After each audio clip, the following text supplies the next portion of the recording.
कहानी की शुरुआत में हम एक जापानीज आदमी को देखते हैं जो एक सफेद खाली कमरे में जागता है। कमरे में ना दरवाजा है, ना खिड़की और ना ही कोई और इंसान। जब वो दीवार के पास जाता है तो उसे दीवार पर एक अजीब सा बटन दिखाई देता है। एक्साइटमेंट में वो उसे छूता है और फिर दबा देता है। अचानक कमरे की फर्श और दीवारों से सैकड़ों हंसते हुए नन्हे फरिश्ते बाहर आते हैं। कुछ सेकंड के लिए वहां मौजूद रहकर वे फिर से दीवारों में चले जाते हैं, लेकिन जाते जाते वे दीवारों और फर्श पर अजीब अजीब बटन छोड़ जाते हैं। ये सीखने का चरण होता है।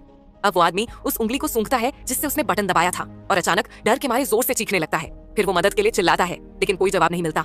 इसके बाद वो एक एक कर सभी बटन्स को दबाने का फैसला करता है, लेकिन हर बार बटन दबाने पर कमरे में एक नई चीज गिरती है। कभी छोटा सा टूथब्रश तो कभी बड़ा सा फूलदान, और एक ही बटन बार बार दबाने पर वही चीज दोबारा गिरती है। ऐसे करते करते उसे ढेर सारे चॉपस्टिक मिलते हैं, लेकिन उसके सामने वाला बटन दबाने पर एक छोटी ट्रॉली उसके पैरों पर टकरा जाती है। दर्द के मारे वो गुस्से में एक और बटन दबा देता है, लेकिन वो बटन एक बच्चे के पिछवाड़े का आकार लेकर उसके चेहरे पर गैस छोड़ देता है। घंटों बाद कमरा तरह तरह की चीजों से भर चुका होता है। थक हार कर आदमी एक बॉल दीवार पर फेंकता है जो गलती से एक बटन दबा देती है और उसे सुशी मिलती है। भूख से बेहाल आदमी खुश हो जाता है, लेकिन वो देखता है कि उसके पास सोया सॉस ही नहीं है। वो बटन को बार बार दबाता है इस उम्मीद में कि सॉस की बोतल मिलेगी, लेकिन हर बार सिर्फ सुशी ही गिरती रहती है। हार मानकर वो बिना सोया सॉस के ही सुशी खाना शुरू कर देता है। जैसे ही वो आखिरी पीस खत्म करता है, वो और सुशी के लिए फिर से बटन दबाता है, लेकिन इस बार आखिरकार सोया सॉस की बोतल गिरती है। गुस्से में आकर वो बोतल को फेंक देता है। अचानक एक बटन से उसे पुराने जमाने का 3D चश्मा मिलता है। जैसे ही वो चश्मा पहनता है, उसे एक नन्हा फरिश्ता दिखाई देता है जो अपने बटन की तरफ इशारा कर रहा होता है। वो सोचता है कि शायद यही रास्ता है, लेकिन जैसे ही वो उस बटन को दबाता है, उल्टी गिनती शुरू हो जाती है और जैसे ही गिनती खत्म होती है, ऊपर से एक बच्चे का पिछवाड़ा उसके मुंह पर गैस छोड़ देता है। घंटों बाद वो एक मजेदार किताब का 5वां पार्ट पढ़ चुका होता है। एक्साइटमेंट में वो 6वें पार्ट के लिए बटन दबाता है, लेकिन 6वें पार्ट की जगह उसे सीधा 7वां पार्ट मिलता है। गुस्से में वो और बटन दबाता है, जिससे उसे 8वां और 9वां पार्ट तो मिल जाता है, लेकिन 6वां पार्ट अभी भी नहीं मिलता। तभी अचानक एक बटन दबाने से पीछे की दीवार में छिपा हुआ एक दरवाजा खुल जाता है। वो खुशी से झूम उठता है, लेकिन अपनी इस खुशी में वो भूल जाता है कि दरवाजे को खोलने वाला बटन कौन सा है। उनमें से एक बटन दबाने पर अचानक एक अफ्रीकी आदिवासी दीवार से दीवार तक दौड़ने लगता है। दूसरा बटन दबाते ही उसके सिर पर पानी गिरने लगता है। आखिरकार वो सही बटन ढूंढ लेता है, लेकिन जैसे ही दरवाजे की तरफ बढ़ता है, दरवाजा उसके सामने ही बंद हो जाता है। दूसरी बार भी वही हाल होता है।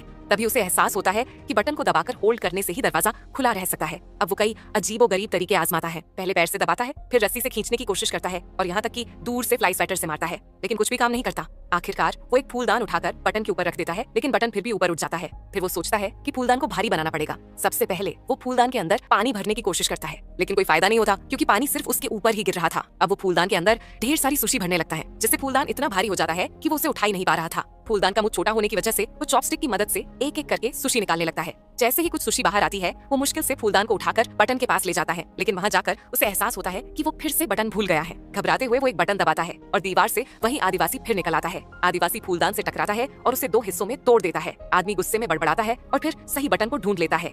अब वो उस बटन को सुशी से ढकने की कोशिश करता है, लेकिन बटन वापस ऊपर उठ जाता है। फिर वो टेप की मदद से उसे दबाने की कोशिश करता है, लेकिन ये भी काम नहीं आता। अब कुछ पेन किलर की वजह से वो अच्छे से सोकर उठता है। उठने के बाद उसे ब्रश करने की जरूरत महसूस होती है, इसीलिए वो पानी गिराने के लिए एक बटन को दबाता है। हालांकि वो गलत बटन होता है, लेकिन उस बटन की वजह से एक लंबी रस्सी ऊपर से गिरती है, जिससे आदमी का मूड तुरंत ठीक हो जाता है, क्योंकि उसे दरवाजे तक पहुंचने का आइडिया आ गया था। अब वो बटन दबाता है और रस्सी पर झूलते हुए उस दरवाजे के पास टाइम रहते पहुंच जाता है, लेकिन अंदर जाते ही वहां पर एक और दरवाजा होता है। वो उसे खोलने की कोशिश करता है, पर दरवाजा लॉक होता है। अब वो पहला दरवाजा बंद होने से पहले रूम में वापस तो आ जाता है, लेकिन दरवाजा उसके पीठ पर लग जाता है। गुस्से में वो दीवार पर एक बटन पर जोर से लात मारता है, जिससे रूम के बीचों बीच एक चाबी हवा में तैरने लगती है। वो तुरंत समझ जाता है कि ये चाबी दूसरे वाले दरवाजे की है, लेकिन दरवाजे की तरह ही कुछ देर बाद ये चाबी भी गायब हो जाती है। इसीलिए अब इस आदमी को चाबी के साथ साथ दरवाजे को भी खुला रखने का तरीका ढूंढना होगा, मगर सबसे पहले उसे फिर से उस बटन को ढूंढना होगा जिससे चाबी आती है, क्योंकि वो उस बटन को भूल गया था। वो दीवार पर एक रैंडम बटन को दबाता है और अचानक वहां से एक कुत्ता निकलकर उस पर भौंकने लगता है। दूसरी बार भी वही होता है, लेकिन तीसरी बार उसे आखिरकार सही बटन मिल जाता है।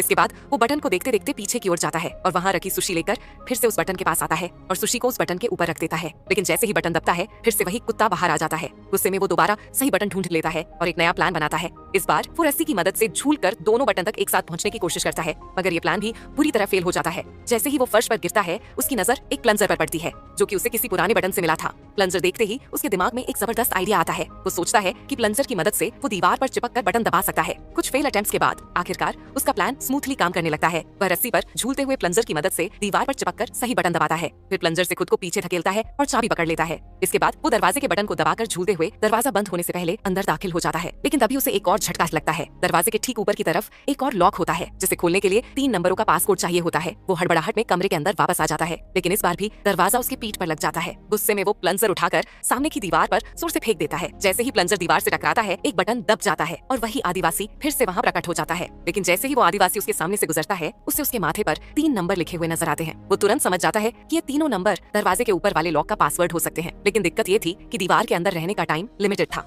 इसीलिए वो जल्दी जल्दी 3 बार दीवार के अंदर जाकर हर बार एक एक नंबर डालता है। जैसे ही तीनों कोड मैच हो जाते हैं, लॉक खुल जाता है। वो राहत की सांस लेता है, लेकिन तभी उसे पता चलता है कि पहला दरवाजा बंद हो गया। अब वो खुद को अंदर फंसा हुआ पाता है। इस बार जगह इतनी कम थी कि वो दरवाजे को खोलने की कोशिश भी नहीं कर पा रहा था। थक हारकर वो जमीन पर बैठ जाता है और सोचने लगता है। उसे वो पल याद आने लगते हैं जब वो बटन से मिलने वाली अजीब चीजों के साथ खेला करता था। उसे एहसास होता है कि भले ही वो वहाँ भी कैद था, लेकिन कम से कम वहाँ पर उसके एंटरटेनमेंट के लिए बहुत कुछ था। अचानक उसे साइड वाली दीवार से अपने चेहरे पर हल्की हल्की हवा महसूस होती है। हैरानी से वो उस दीवार को छूता है और देखता है कि उसमें एक दरार है। उसे तुरंत समझ आता है कि ये दीवार नकली है। बिना टाइम वेस्ट किए वो दीवार को खोलकर एक मिस्टीरियस हॉलवे में प्रवेश करता है। ये रास्ता हवा में तैरता हुआ लग रहा था और ऐसा महसूस हो रहा था मानो यहाँ से बाहर निकलने के लिए उसे अनंत काल तक दौड़ना पड़ेगा। वो बिना रुके दौड़ता रहता है और आखिरकार जब वो हॉलवे खत्म होता है तो वो खुद को एक नए कमरे में पाता है। जैसे ही वो कमरे में आता है, उसके बाल अचानक लंबे हो जाते हैं और उसके कपड़ों का रंग हल्का और फीका पड़ जाता है। इस बदलाव से वो चौंक ही रहा था कि तभी दरवाजा पीछे से बंद हो जाता है। कमरा देखकर उसे महसूस होता है कि ये कमरा भी पिछले वाले कमरे जैसा ही खाली है, लेकिन इस बार कमरे में छोटे फरिश्तों की जगह बड़े फरिश्ते मौजूद थे। वे थोड़ी देर तक कमरे में रहते हैं, फिर अचानक दीवारों में गायब हो जाते हैं। जाते जाते वे दीवारों पर अपने पीछे वही अजीब बटन छोड़ जाते हैं। ये अभ्यास का चरण होता है। अब ये आदमी लगभग हार मान चुका था कि तभी उसकी नजर ऊपर से आती एक अजीब सी रोशनी पर पड़ी। उसने देखा कि इस कमरे की कोई छत नहीं थी और ऊपर कुछ फरिश्ते उड़ रहे थे। अब वो इन अजीब बटनों को दबाने के बजाय उनका इस्तेमाल ऊपर चढ़ने के लिए करने लगा। लेकिन जैसे जैसे वो बटनों को छूकर ऊपर चढ़ रहा था, पृथ्वी पर अजीबोगरीब घटनाएं घटने लगी। फूल के खिलने से लेकर हाथी के मरने तक। जितना वो ऊपर चढ़ रहा था, इन बटनों का प्रभाव उतना ही बढ़ रहा था। अब इनका असर केवल प्रकृति तक सीमित नहीं रहा, बल्कि मानवता और छोटी बड़ी चीजों पर भी पड़ने लगा, जैसे टोस्टर चलना या इंसान का चांद पर उतरना।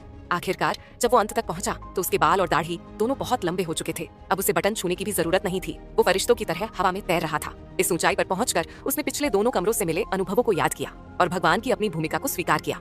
उसने समझ लिया कि बटन दबाने का काम अब नहीं करना, बल्कि मानवता के लिए सबसे बड़े निर्णय लेना है। वो अब चुनिंदा तरीके से मानवता की सबसे बड़ी हिट्स का चुनाव करने लगा।